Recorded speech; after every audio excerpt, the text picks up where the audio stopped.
am Rob with Spell It Out Tabletop Gaming, and today I'm being joined by Steven Adwell of AMR Studio to talk about his art. Dude, what's up, Steven? How have you been, man?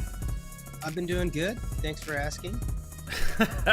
Dude, okay, I haven't seen you since like 2019, like in person.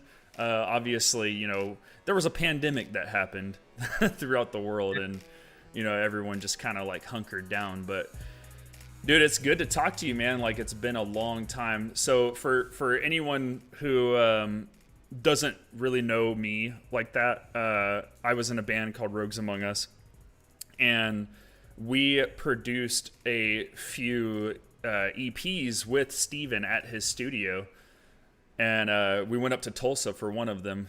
How's things up in Tulsa right now, man? Things are pretty good. Yeah. Life is starting to get back to normal, I think. Right.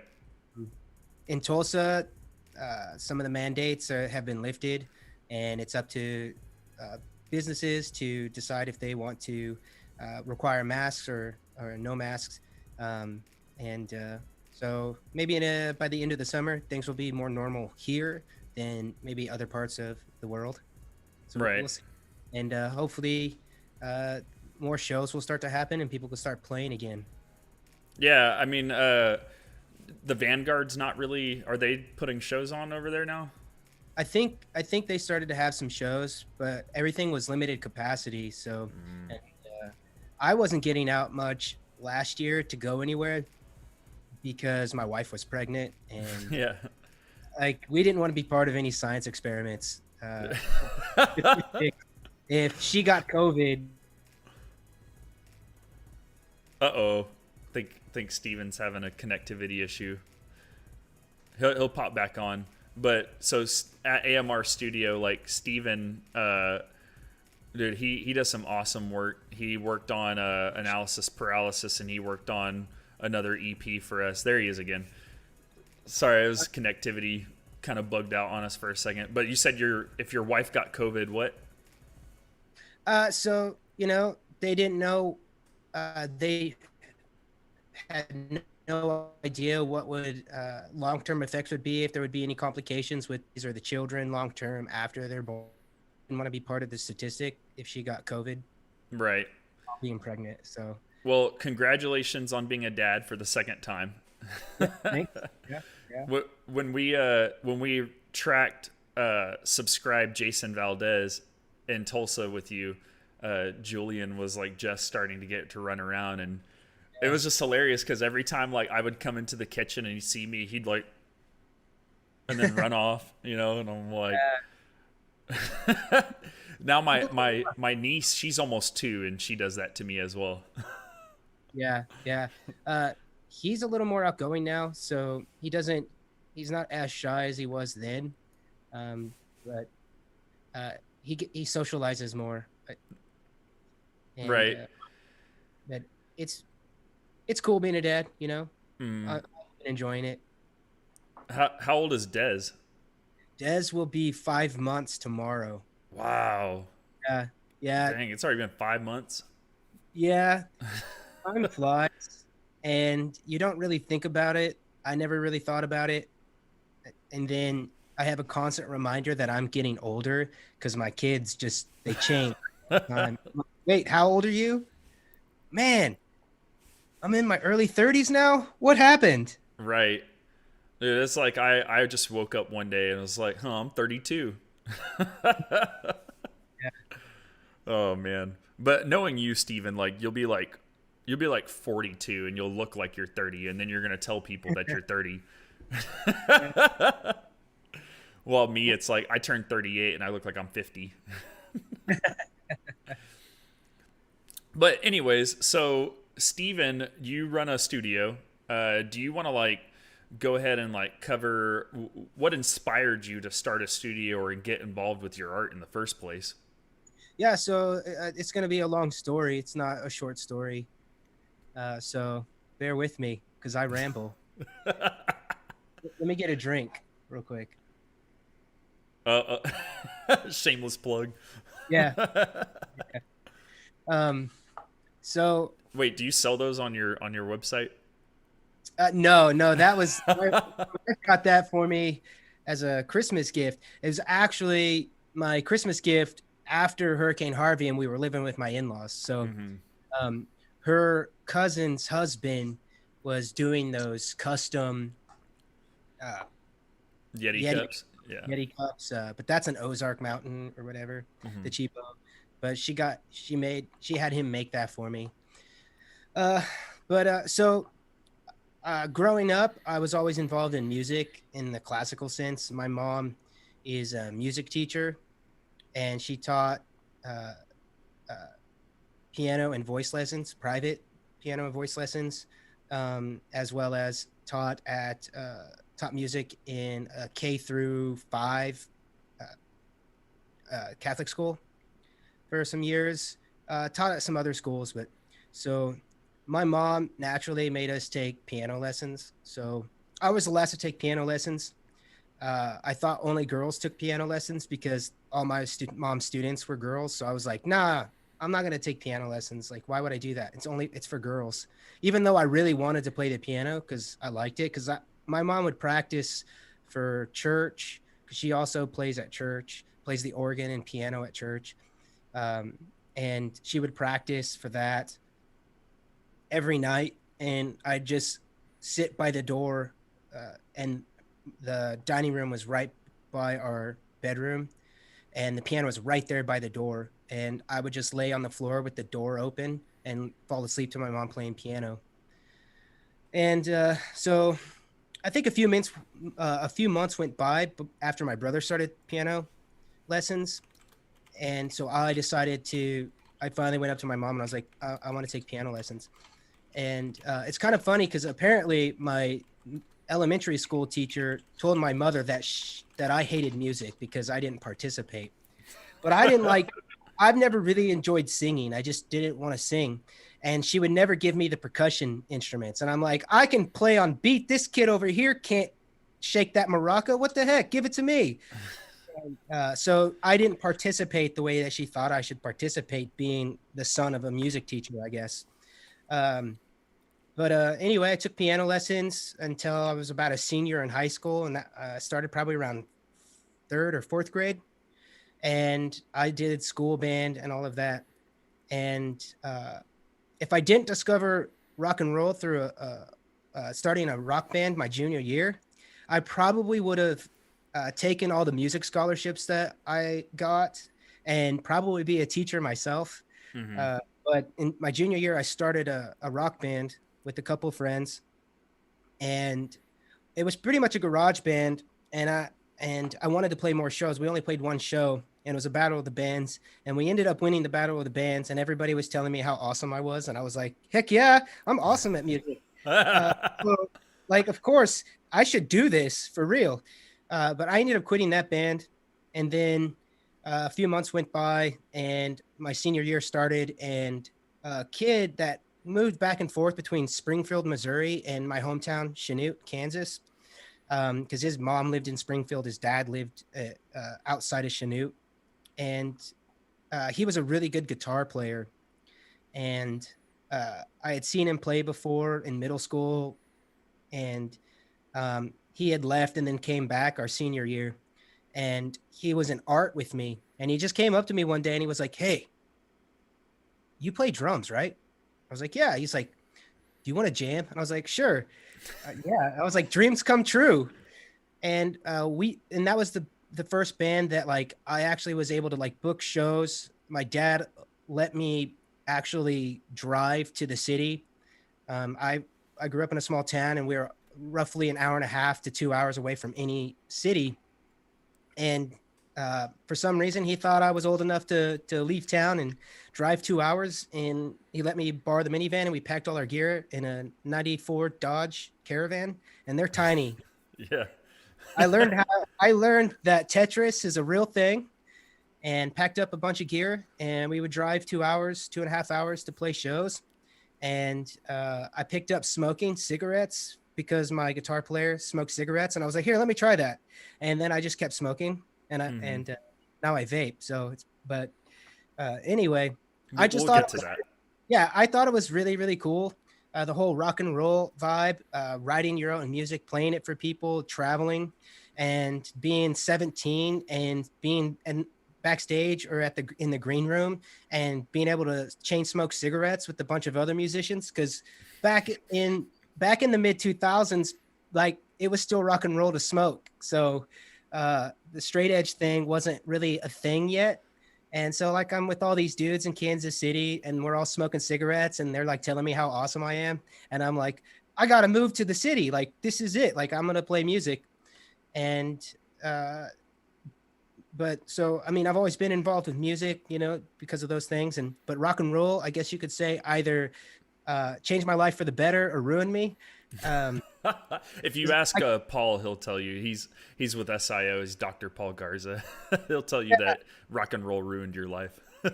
yeah, might have. I'd have a stable career if I would have taken the music scholarships and it just Yeah, you may be working with Paul right now. yeah. I mean, who knows? I could have maybe got a doctorate because like my school was pretty much paid for.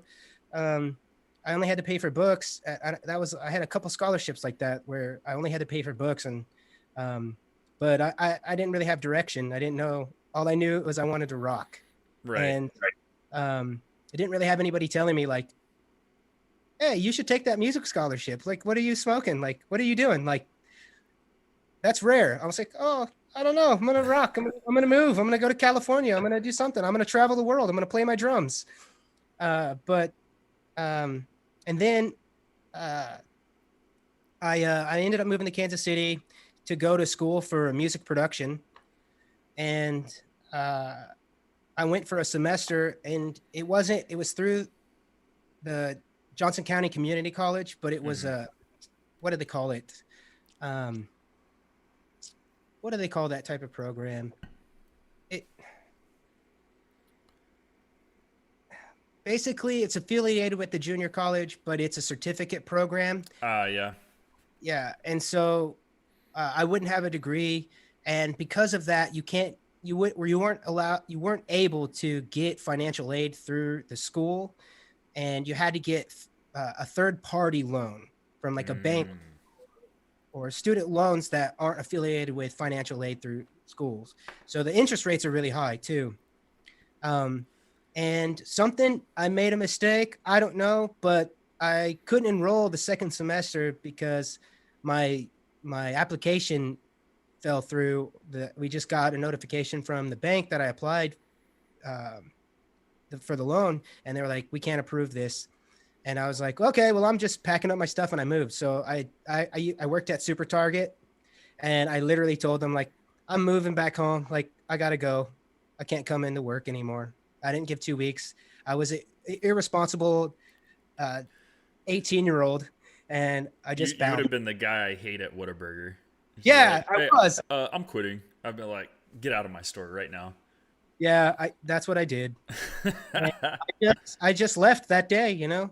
I didn't have much. I just had some drums, a computer, and a bed and my clothes. Like it was super easy to pack up and move. And I went back home, finished out that year at the junior college in my hometown, and I found another program in Southeast Kansas, and I moved to Pittsburgh, Kansas, where my wife went to school at Pitt State, and I drove 30, 40 minutes every day to school to the junior college that I graduated from, which was Lebec Community College. And I ended up liking that program more anyway, because the program in Kansas City, like I drove to downtown and I went to a recording studio called BRC Audio, and it was a really awesome studio. But I didn't grow up around this type of stuff, and so I didn't know what I was looking at. And they just kept talking about things like, oh, Pro Tools, we have $10,000 worth of Pro Tools and yada yada. And I'm looking at their Trident console and all their outboard gear and everything. I'm like, yeah, you got 10 grand, and actually the outboard gear they had like probably 100 grand. But I didn't know what Pro Tools was. Nobody told me that it was software. They're just saying all this stuff like in class. I didn't get to touch anything until the last day of school of the first semester, and I'm a hands-on learner. So I didn't really like the program because I sat in a professional recording studio and looked at everything, and I need to touch stuff to understand it. And I'm looking at it and I couldn't touch it. And so I'm kind of glad and I'm thankful that my student loan didn't go through, because then I ended up going to this program. And the first thing that I asked when I went in for my interview to the director and instructor of the program, Russ, I said, hey, I was at this other school in Kansas City and I was at a studio and I didn't get to touch anything. Like, I really need to touch things because like I want to twist these knobs and push these buttons. Like, do I get to do that? And he was like, oh yeah, from day one, this is a hands-on program. Like you can go in there and mess things up if you want, you know? And I'm like, cool. And so that's what sold me, even though it was a smaller school in a small town, which is why I moved to Kansas City, because I wanted to get away from Southeast Kansas. And it was actually the best thing for me. I ended up graduating, and things weren't moving at the pace that I wanted anyway. So I kept going to my instructor and asking him for like, what do I need to do this? Because I was trying to get my band a record deal. So I was like, I got to make it sound like these big records. So what do I got to do? And so he gave me a list of all these books. And at the time, this book called I credit like a lot of my editing techniques from this book. It was called Platinum. What was it called? Platinum Pro Tools Platinum Editing. No, what was it?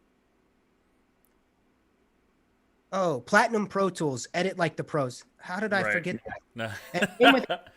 And literally, they just took screenshots of him working in Pro Tools and editing and stuff, and just basically transcribed his video tutorials. So it came with the DVD, and I just put that DVD in and I watched that DVD and just practiced everything that he was doing.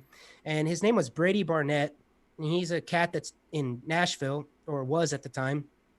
And he's just like going to town, chopping things up and editing people and tightening things up and like fixing things that you didn't even know need fixed.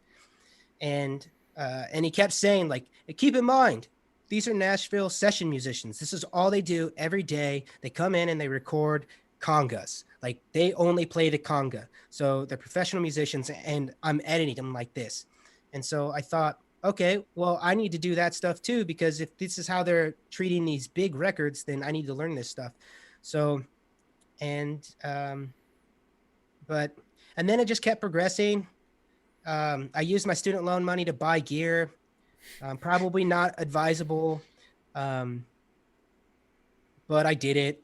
And then I found out I bought some stupid stuff that I didn't need, and so I tried to sell it, and I took a loss, but I was like, whatever. And I kept buying stuff, and I made a lot of mistakes on buying gear. Bought things that I didn't need to get me by, and then buy something else. And so it was a lot of trial and error for myself, and a big growing process that took, well, started it when I was like 18, 19. I'm 34. Like, I'm still learning, right? Years. Yeah, and I'm still learning stuff. Mm-hmm. But yeah, that's kind of how it started. I started, I think a lot of people that get into production are musicians, and I wanted to get a record deal in any band that I played in. I was always striving for that. And I kind of started to get into production to try to get the skills so I could get my band a record deal, I guess. And then I ended up falling in love with production more than I actually play. I liked playing live. I love playing live. I don't like touring. I found that out after touring. The most fun I ever had on tour was when I toured with Rogues. But any other tour before that, I kind of despised. Well, I mean, I haven't mentioned on this channel the Rogues tour and what happened during it. But I gotta take a moment and like pause you for a second just to like at least tell the van story, because Steven was with us on that, and we got to California, and we're going up this mountain, and we're in an '89 Chevy G20, and I guess one of the rods blew and the whole van catches on fire. And so Steven's in the back and he's trying to open the door. The door's not opening.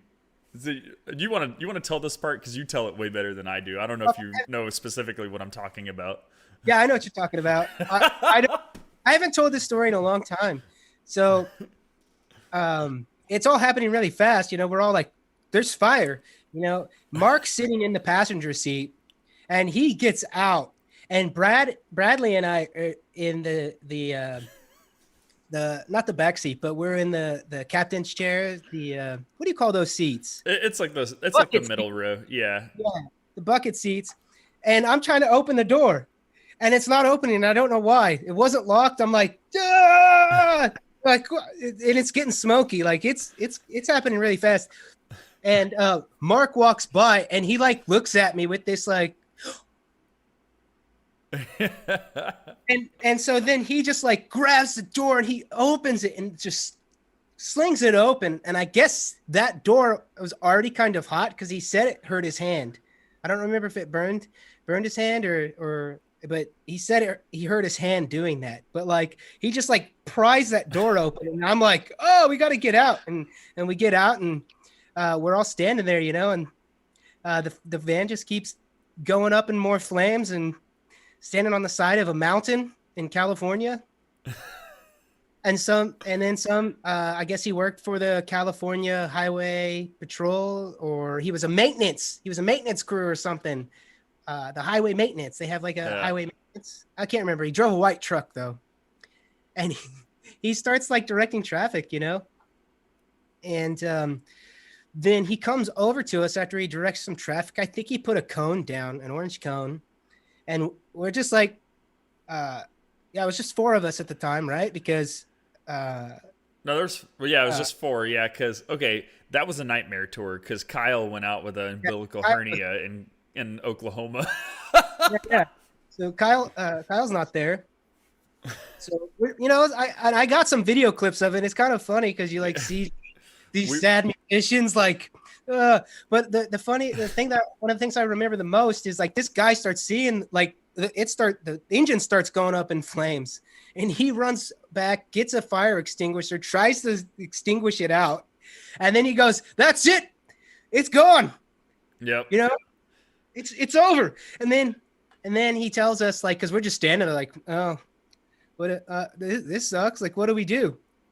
And then he goes, "Is there stuff in that trailer? You better get it out." And then we all go look at each other like, yeah. Why didn't we think of that? You know, we start the trailer and start pulling our stuff out. Yeah.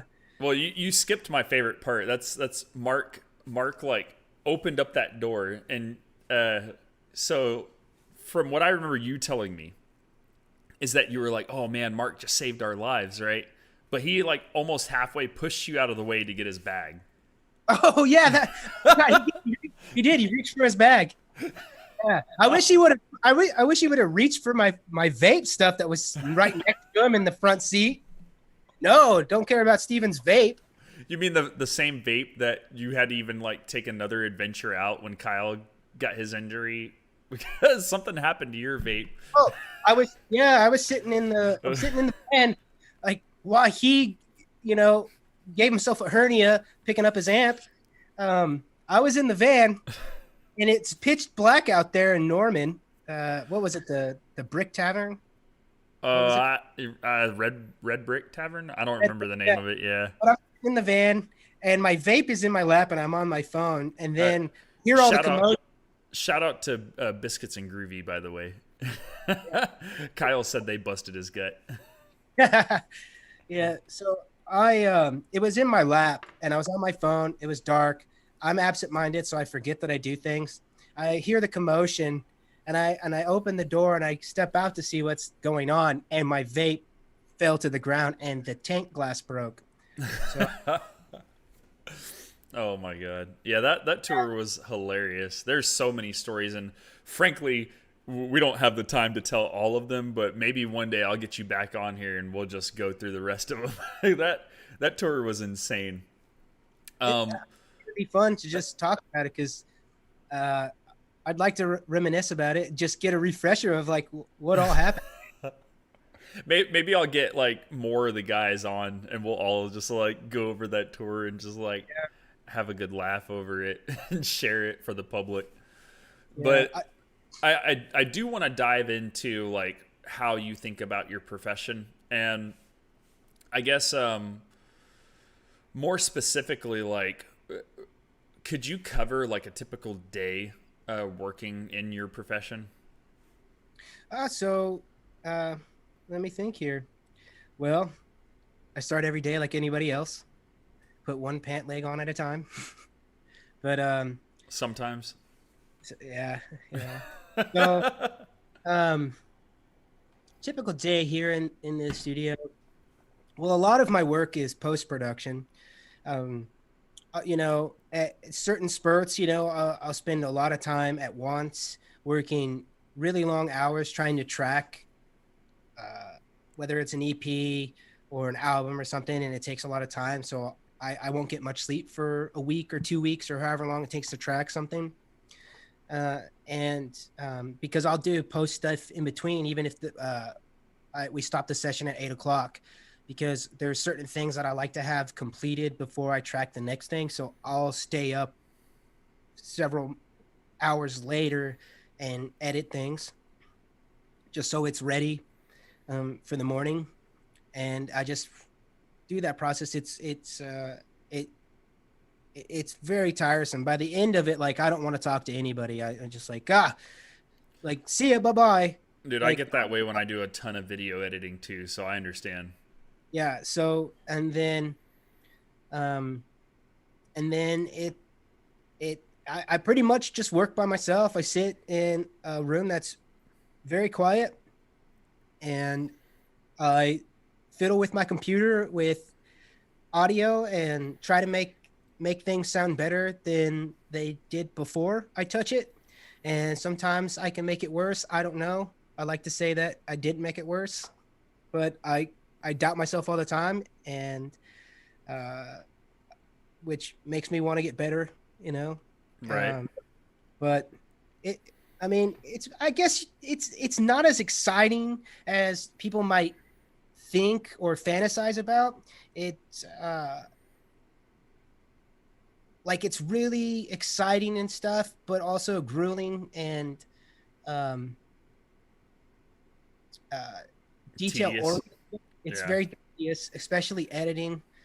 But it all every single process, music production is a phase, a series of phases, series of steps, and if you skip a step, the songs will suffer. So everybody wants to try to save money, and then they're like, oh well, I don't need that part of the services that you provide. It's like, well, your song's going to suffer now, Mm-hmm. um, because even the most talented and uh, uh, most and some of the most famous people uh, that we all look up to, they all get edited, they all Right. get that treatment, because the label doesn't spare any expense. So uh, and in the smaller markets like I'm in, and at the stage I am in my career, like uh, you get the same, I provide the same services, the same quality that some of these artists that we all look up to get, but at a fraction of the price. And so it, I guess the most creative process, I think my favorite thing to do is the mixing stage. Um, I try to give myself a lot of freedom. So I ask a lot of questions while we're tracking, so I can add things kind of to add depth to the song. But I don't want to overdo things. I try not to overdo things. Early on, I used to go, I know better than you. I do it all. I play too. I write. I record. I mix. I master. I know everything. Trust me. I'm gonna make this sound amazing. And then I basically would like change things, and it would become my song instead of the artist's song. I mean, I would like literally like cut entire guitar parts because I didn't like it. Mm-hmm. Like that guitar part sucks. Did you Mute? do that with Rogues ever? No. I You started could to, tell me the truth. Rogues isn't a thing anymore, Steven. You don't have to hide it. no, I didn't mute stuff. I didn't eliminate things there. Um, we cut stuff. I suggested it and then let you guys discuss it. So it wasn't like what Hmm. I used to do early I was in my learning process where I would be like, I know better than you. Goodbye. And then I'd be like, I don't have it anymore. I actually deleted it. I would delete stuff, you know? oh man.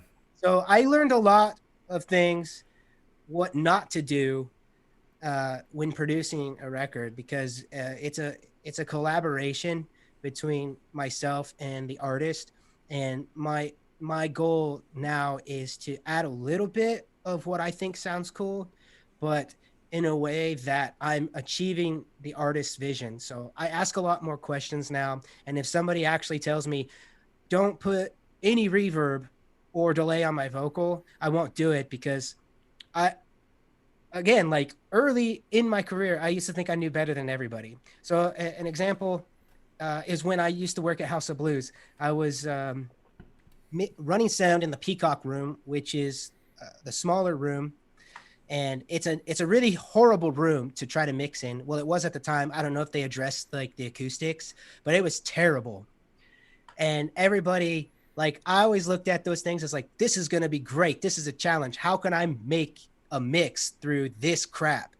And sometimes I could do it depending on the band. The drummer determines a lot of what you can put through a PA in a smaller room. If Right. the drummer's just beating the crap out of drums, like, you're not going to be able to like make the drums sound cool because you can't put it through the PA. So it was a seasoned drummer. He was from Austin, and one time that was playing. This isn't the story I was going to tell, but this is a tangent. But he was really controlled, and he played to the room, so he wasn't bashing. And so I was actually able to put the drum kit in the mix, and like I got a really sweet mix. Nice. But also the room was full; it was packed. Cover bands and like do really well. Tribute bands do really well in Houston, from Yeah. my experience of working at House of Blues. But anyway, so this story, this chick, I can't remember what her name was. She was she might be famous now if I could remember her name, but she was like on The Voice or American Idol or something, and she was touring, and I want to say her name's Alex, but it could be wrong. Whenever my mind's blank, everybody's Alex. And so Do you ever call Julian Alex? no, no, no.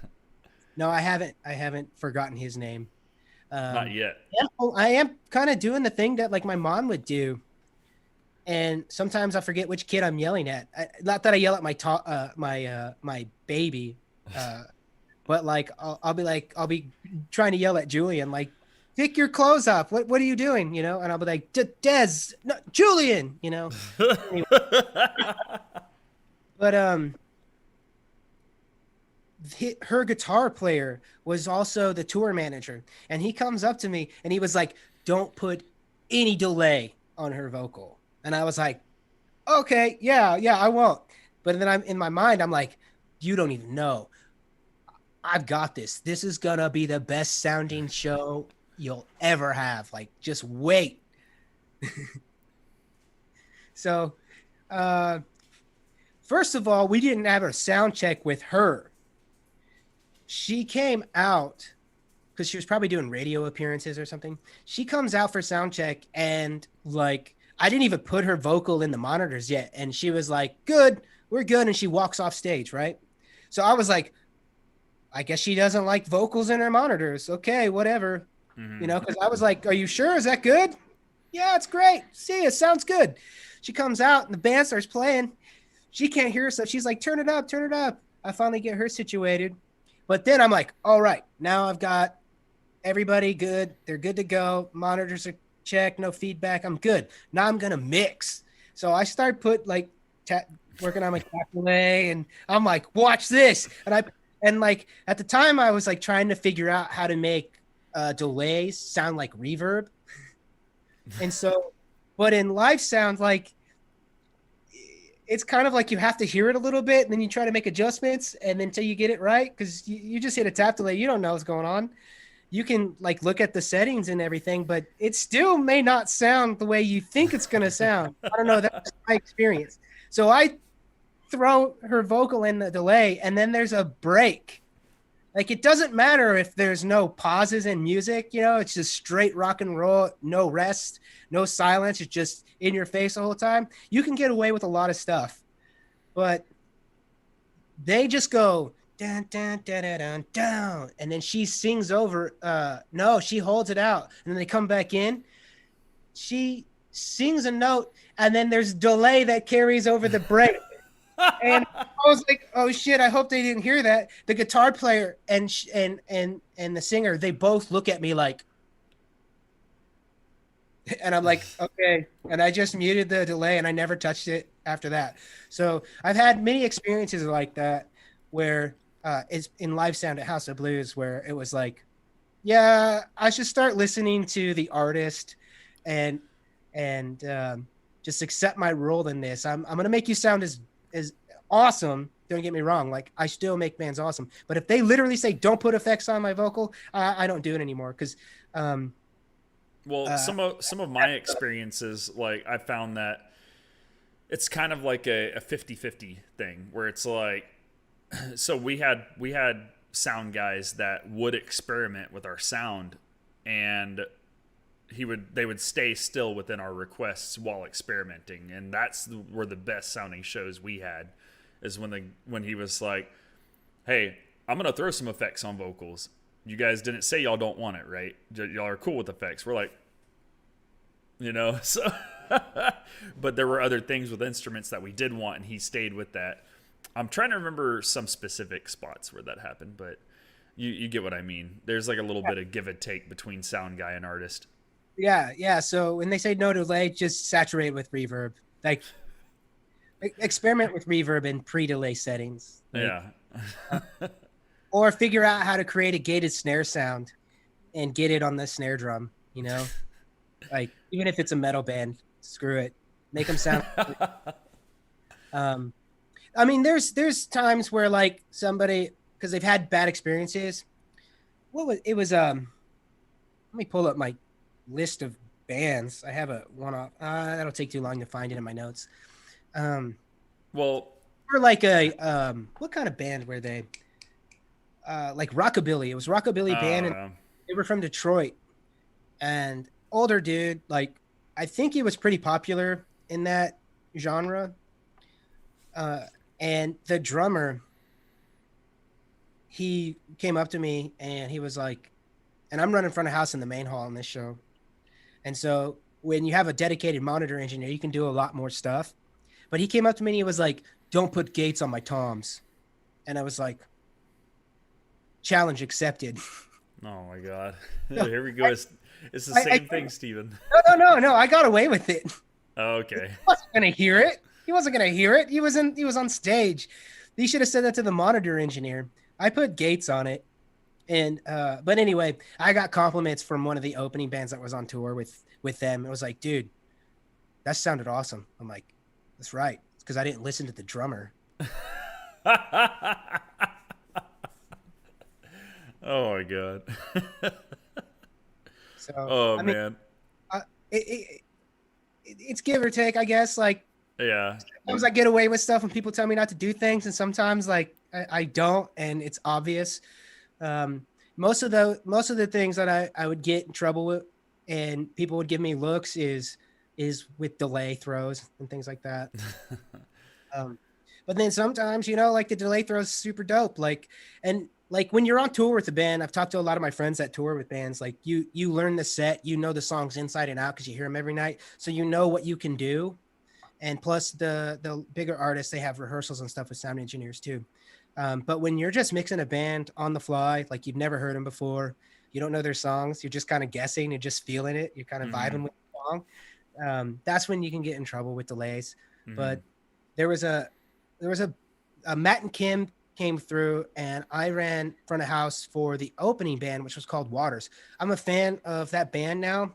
And even though there was like a little drama before the show based around stage volume and front of house volume, it just they didn't think it was loud enough, and we're like, no, it's loud enough, and they turned into this drama thing. And I almost turned into that bitter sound guy where it's like, well, I'm not even gonna mix now because you were a dick to me. Like, no, screw you. And on the record, I don't know if you know Matt and Kim. I don't care for their music. I'm not like a fan, but I'm a fan of them as people. Um, I think my vocal was distorting. I don't know. Change my preamp settings. Um, but uh, Matt and Kim are the nicest people I ever met. They're super nice. But anyway, I almost didn't mix the band, dude. But they come out for and like I was just gonna be like I'm just gonna make sure everything's on, and I'm just gonna sit here and twiddle my thumbs and ignore the music, put in my in ears and play on my phone. But like they come out and they're just so good, you know. I was like, dang it, you're too good. I can't not mix. This is gonna be fun. And there was a cat that I met when my brief time at Sugar Hill Studio, which was like I was only there for like 2 months. I was like we parted ways mutually because I was just interning. I was just trying to get a job. And I was building my first home studio at the house we had just bought. So like as soon as I started that construction, I was like, I don't even want driving to Sugar Hill. Like, why am I going? Like, I don't want to be here. I'm gonna have my own studio again. Like, this is like, I don't need to be here. But anyway, a cat that I met there who was an intern at the time, he was at this show, and I do a delay throw, and it's fucking magical. Excuse me, I didn't mean to cuss. It's magical. And he turns around and he looks at me like, dude, that was amazing. And I was like, I know. That was luck. So, but those are the times that make you go, yeah, I'm good at this. Until the next show when you fuck it up or something. Right. Excuse me. I just been dropping F-bombs. You're going to have to go. Well, this is live, so there's no beep. Oh, sorry, kids. Yeah. Well, so just real quick, there is something that I do like to touch on with people I bring on to this segment specifically. So you've contributed music to our channel. Thank you for that, Steven. You're welcome. It's and you know, we are a storytelling channel. We tell stories through tabletop games, through animation, just in general. We like to tell stories. That's one of our favorite things. And so, do you feel like maybe there is a level of, I guess, storytelling that you do through your art specifically? Yeah, music tells a story, for sure. I mean, growing up listening to classical music, you know, I like, for example, when would listen to my mother play piano and fall asleep to it. I'm not watching her play the piano. I'm just listening, you know, and no matter what song she was playing, or if she would play a lot of the same pieces over and over again, because that was what they wanted her to play for 3 weeks in a row or something. So every night I would fall asleep, I would have a different like vision or story that I would make up in my head and just visualize that. So when I think about music, I always think about like I'll close my eyes and I just imagine different stories. Like how is this music making me feel, and then what story fits that feeling, you know? And Mm-hmm. I'll I'll create a montage of different things, you know. Um, and What about in the vein of production? Is there? yeah, so like um I don't necessarily like sit down and go, I'm gonna tell a story when I'm writing. I'll basically I'll probably jam for an hour to an hour and a half on different ideas. I have a couple riffs that I just basically like chord progressions, different variations of chord progressions that I'll just play on the piano over and over and over again until I start getting into a mood or whatever. and then maybe somehow I'll come across like something, and I'll figure that out, a chord progression or a riff or something. And then once I get like the bass idea down, I I don't know if I'm like trying to create a story necessarily, because I'm writing instrumentals mostly, because I don't sing. Whereas like when Bradley was talking about it, he's thinking about music and lyrics. Mm-hmm. I'm just thinking about I'm just thinking about music. Like I'm just like I'm gonna put it in my vlog, background music. But so I'm thinking about like arrangements. Like how do I follow, what do I need to do to make this riff um, push forward? Like, do I need to change something? Do I need to add another element? And so I kind of have this like little formula in my head. Um, Ryan Tedder from uh, One Republic offers a new package. I'm not trying to sell you Ryan Tedder's package because I'm not going to buy it, but some of these dudes are selling like songwriting packages, like Charlie Puth, Ryan Tedder, but in their clips, they basically say the same thing I'm about to say, is like every 4 bars introduce something new, like a new sound, a new rhythm, something. And then by the end of the song, all of it comes together, all that, and it's all playing together, and it's just this big epic like ending. And so that's kind of how I think about it in story. If it was like a story, is like I'm trying to come up with new interesting parts that complement the main part, and then then I'll go, oh well, now I've got all these layers. Now what do I got to do to maybe break it up? Maybe I didn't write a separate bridge chord progression or something. Maybe I just created all these loops. Then I'll just mute things to make the arrangement change a little bit, you know? Right. And that's kind of how I tell my story, through like different parts. Uh, and I hope that they vibe with what I'm feeling at the time. And I hope that makes the listener, if they listen to instrumental music, or they're listening to my instrumental music while they're listening to me talk on my vlogs or whatever, that they'll hear those different arrangement parts and go, whoa, that's a really cool counter melody, you know? Um, maybe I'm gonna right now. I've been working on like a minute and a half little instrumental thing that I'm gonna make a video for, where like I'll play the parts or the loops or whatever, and then it'll progress as each part comes in. Um, and So hopefully my new GoPro 360 comes in, because I want to try to use it to like create camera motion Mm-hmm. and movement instead of just putting up my phone or my other GoPros. But anyway, I'm going to put together that video, and maybe that if you watch that, it might help you see like what I'm kind of trying to articulate. Because as each new part comes in, you'll see my fingers going, or something. Yeah. Oh, that's what he means by part writing. Don't listen to the bass part, because real bass players play much more intricate things. And bass, I don't understand bass guitar. I, I, I mean, I'm it's dumb when it comes to bass lines. it, And then I got a friend that I'm always like, hey, come and play bass for this. Come, I'll pay you to play bass. And he comes in, he's like,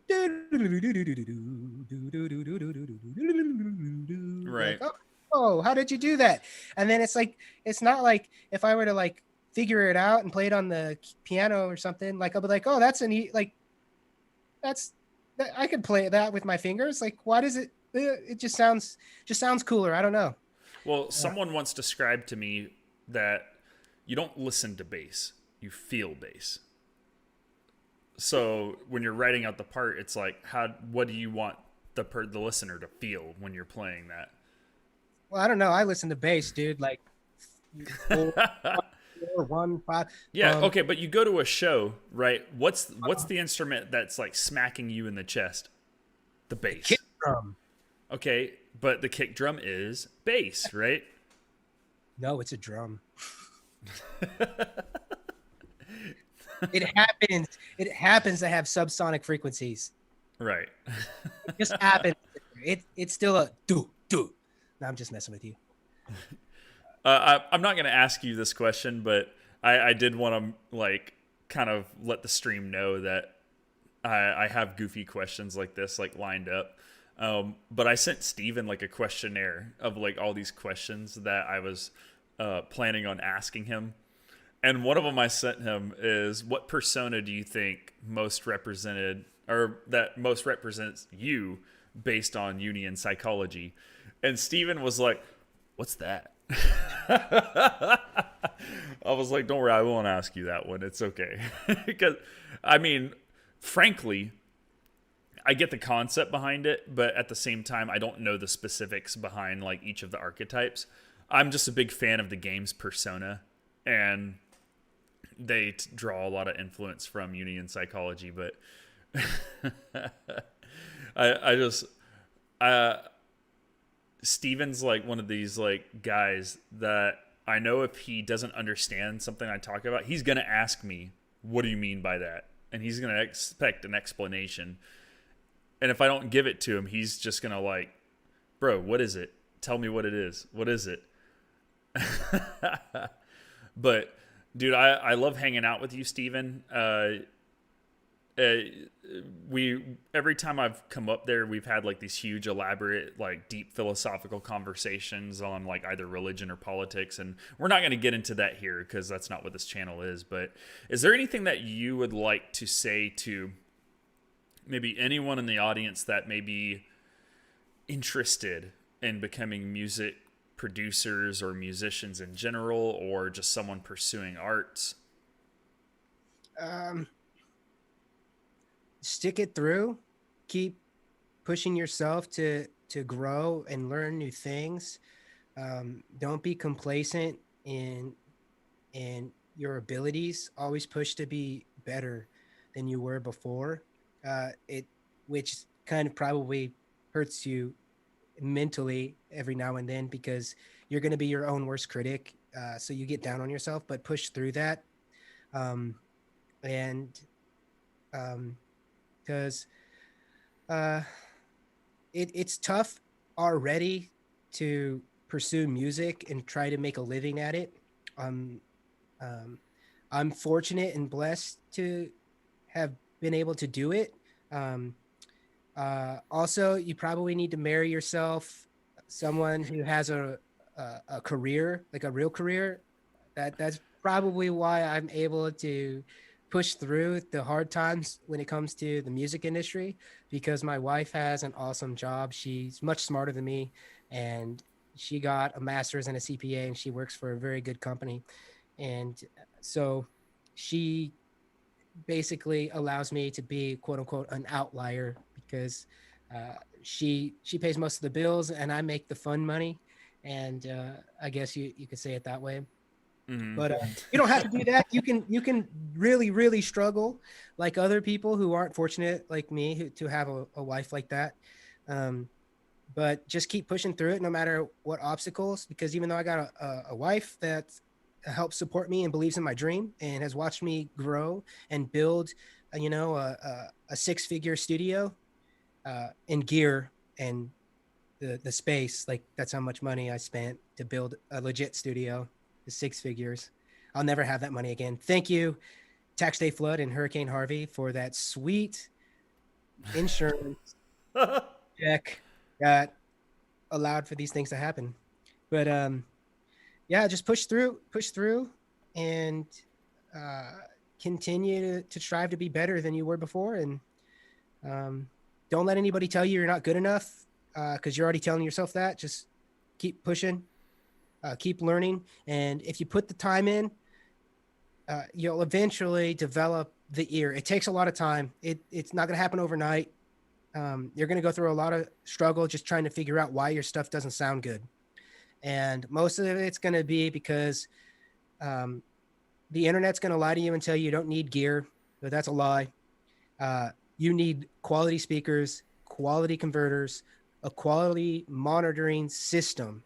And that goes from interface or summing mixer or recording console to your converters to your speakers. And then you need to spend a lot of money on room treatment. And I've been there in small rooms trying to make my stuff sound awesome. and it sounds great in my room, but my room and my speakers and my whole setup was lying to me, telling me that everything that I was doing with my EQ and compression to control things uh, was a lie. And so you need to invest in, if you want to be, if you're serious about this and you want to save yourself 10 years of trial and error, um, build studio acoustics and spend pull out a loan. I don't know, Sweetwater, build your credit up with Sweetwater because they have interest-free stuff for like 24 months, 36 months. They have promos all the time. And buy good speakers, summing mixer or a little recording mixer, a monitoring system. So there's different things like Mackie makes something, or get yourself the UAD Apollo, um, whatever, something that's going to have quality converters and quality speakers, and invest in that treatment. And you'll save yourself a lot of headache because I'll tell you, my mixes sounded like garbage, and they've gotten better. Not because I'm necessarily better. I am better than I was, but I'm making better decisions because what I hear is actually what's happening.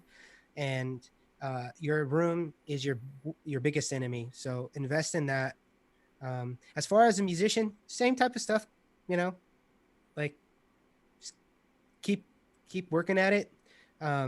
Learn marketing, I guess. Like you got to figure out social media. It's a necessary evil, even if it drives you crazy. But Oh, it drives me crazy. yeah, I don't like social media, but it's very gratifying when I look at my Instagram account and it's like, you have 10.3 thousand followers. Like, yes, I'm almost famous. Um, but that doesn't help me in the real world. Nobody goes like, oh, look at Steven Adwell. You know, he's got 10,000 followers on Instagram. Uh, Um, but yeah, don't let anything keep you from chasing your dreams. Even if I guess the best way to put it is Ari Herstand wrote a book, How to Succeed in the New Music Business or New Music Industry, and he said define what success means to you because it's different for everybody. Maybe success doesn't mean that you are the next Ryan Tedder of One Republic or you're the next Bruno Mars or the next Katy Perry or Taylor Swift. But maybe success to you means that you run a successful side business where you play on the weekends and you're making a part-time wage playing music. Maybe that's success to you.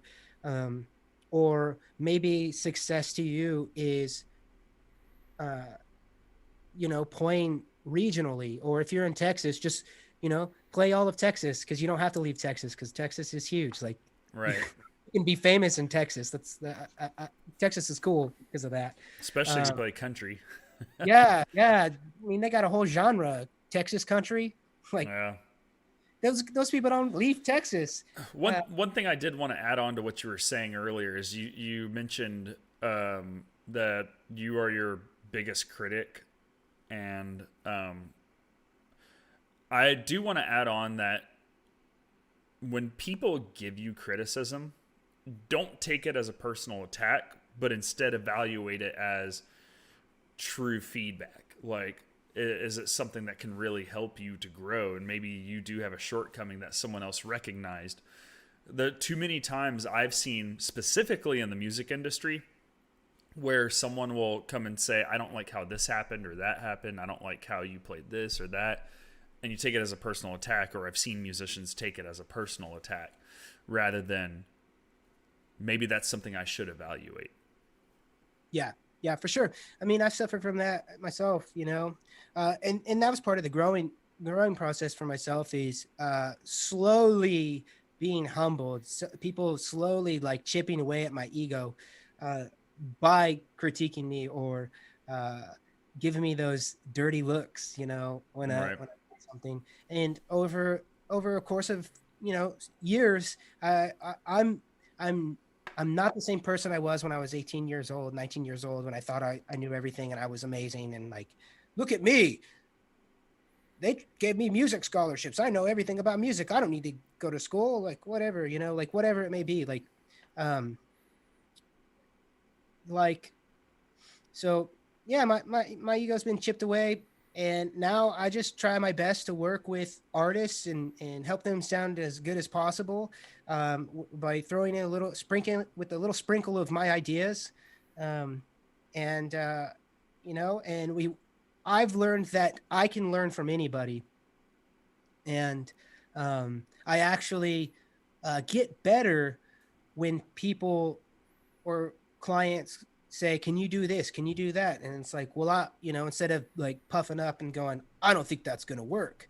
Well, I don't know. Like, I don't know how to do it. It might work. It might not. Like, so I try to figure it out and figure out what they're trying to explain. And I learn a new trick, uh, that I only use in that one song, but I've got it in my kicks now or something.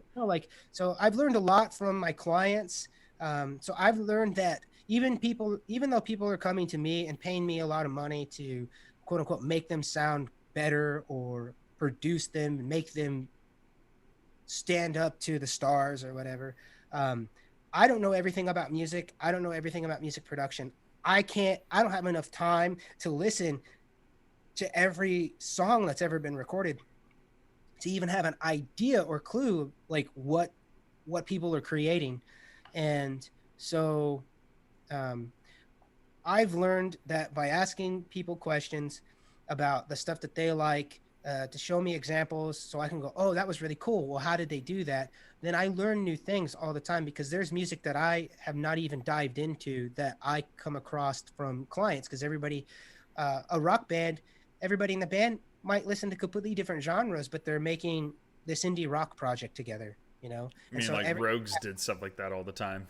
yeah, so there's elements from everywhere that you can pull from, and so I actually have discovered through all of that it's best that I don't know everything, because if I go into every project knowing that I don't know everything, then somebody might teach me something new, and then I'm better for it, and then the song is better for it. So it's best to crush your ego now, and like Robert said, and just um, take criticism and take that criticism to better yourself, because they may not be attacking. It is out of sincerity to help you improve, because they see that you have the potential to be great, and that might be something that, like Robert said, is a shortcoming. So if you fix that shortcoming, you'll be better. And it might just be because a lot of bands, a lot of musicians, we skip that whole team sport type thing, some of us, uh, and we don't have coaches. um, we don't have a bunch of different coaches, a lot of music programs, well, at least where I'm from, like there was only one band teacher, and he was the band teacher that I had from 6th grade to my senior year. So, and there was only one band teacher, and there wasn't any paras or uh, uh, percussion directors or Right. whatever. So you didn't get any hands on. You didn't get any like critique individually about stuff that you could improve on, um, and so you didn't get that coaching. Maybe you didn't get coached up, so you don't know that like people are just playing coach and telling you, hey, like if you improve here, you get like you're that much better. Um, so my first experience was my senior year. I was auditioning for state, and there were one of the colleges that offered me a scholarship. He was a percussionist. He offered to give me lessons and teach me a little bit to prepare me for state auditions, and like that was my first like experience being coached in a way. I still had a big head and was like, yeah, I can't. You know what? I'm still awesome. I'm totally gonna make state. Right. Uh, But I would have made state, if I would have listened to him, and if I would have taken things more seriously and actually tried to improve the things that I lacked at. And then again, if I did make state, maybe I would have actually went to university. So maybe it's all for the best. Rock and roll ruined me with that attitude. Smoke a cigarette, um, and trying to live that rock star dream. I don't know. Well, Steven, dude, it's been awesome talking with you. We're out of time, but you guys should go check out Steven. Check him out at amrstudio.com. Instagram.com/AMR Tulsa, right? AMR Studio Tulsa. Yeah, AMR Studio Tulsa, or Facebook.com/AMR Studio Tulsa. He's really fun to work with. We've had some really great experiences with him in the past, and he continues to like develop business relationships with me even after I'm not even in a band anymore. So anytime I interact with a musician and they tell me or they say, "Hey, I'm looking to do this," I push them towards Steven. But thank you guys for joining us. And you guys should really go check out what Steven's been doing. And if you yourself are putting together a project and you need a producer, that's the guy to talk to right there. And so anyways, follow us at youtube.com/c/spell it out, or go check us out. We have all the links in the description for everything. We'll check you guys next time. I'll have Daniel Dew, who's done art with us, for next month. I have a lot of really cool things, and hopefully I'll get Steven on again as well. And I'm hoping to get Bradley too. Maybe I can get all of you guys like all at once. And we'll just have like one big session where we just like goof off and talk about like past crazy things, man. Yeah, I'd be down. All right, guys. You guys, yeah. Yeah. All right, guys. Y'all take care. Steven, thanks again, man.